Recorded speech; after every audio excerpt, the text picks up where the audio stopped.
Developed by Naughty Dog and published by Sony Computer Entertainment in 1996, Crash Bandicoot is like an unofficial mascot for the PlayStation.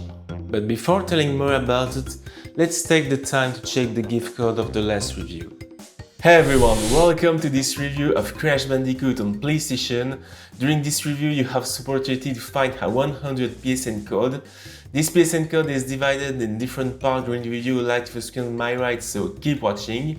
If you want to watch others' review and find this code, don't forget to subscribe on this channel. We use actually the screen on my right to check the last code review together. And now it's time for you to find another code. Somewhere in Oceania, the evil Dr. Neocortex and Nitrous Brio make dark experiments on the animals of the Wumpa Islands to create a beastly force. You play Crash, a bandicoot genetically modified by Dr. Neocortex and Nitrous Brio, escaped from their laboratory and decided to save his girlfriend staying captive. But before this, you have to cross the Wumpa Islands by smashing all animals, native peoples and wood boxes on your road by jumping above or with a tornado attack. That's all you need to know with the directional cross to evolve into the levels of this game. Crash moves readily in linear 3D environments with only one camera angle by level. This is enough to apprehend the nearest dangers and items, but too restrictive to feel true freedom sensation, particularly when you need to retrace your steps. A small compromise easily fixable with our camera switchers usable with the PlayStation triggers, but maybe voluntarily ignored by the developers to increase the challenge. The restrictive camera angles of the game are luckily wide enough to enjoy Naughty Dog's graphical know-how. The sound design of Crash Bandicoot is also alright and fully matched for each part of the game, from the selected menu soundtrack to the tiniest foley sound in the forest.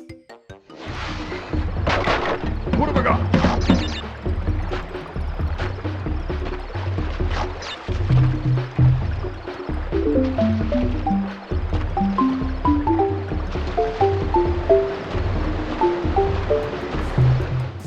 If you think that video games are too easy since the 3D era, Crash Bandicoot is just made for you, because you are going to die so many times in so many ways along your journey.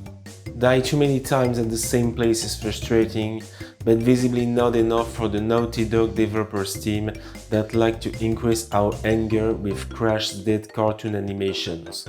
After all, we all need to see Crash look to understand that he is a punk version of Taz in a dirtier and wilder universe.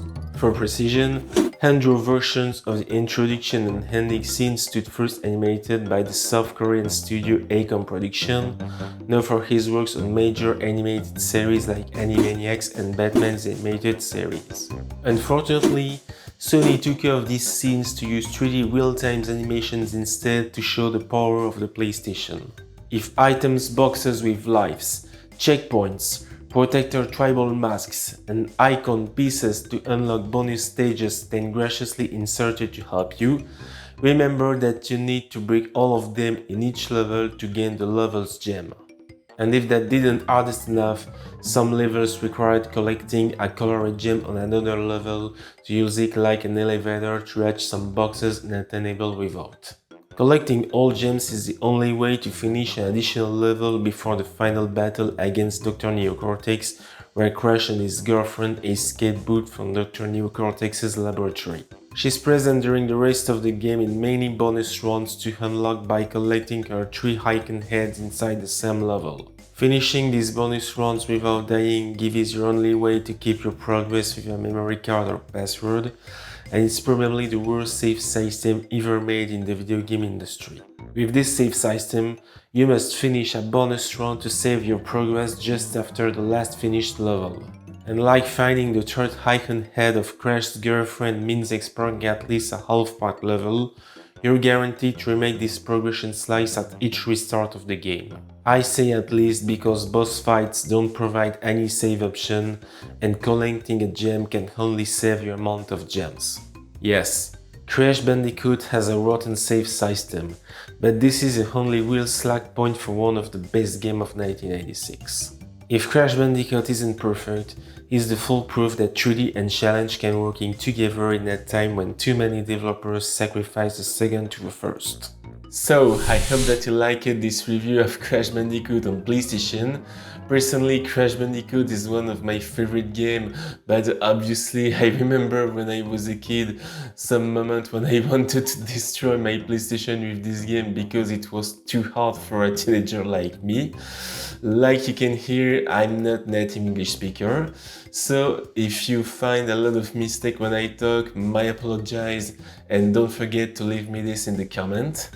Anyway, I'm George DEPRAETERE, and it was a real pleasure for me to share this review of Crash Bandicoot on PlayStation with you.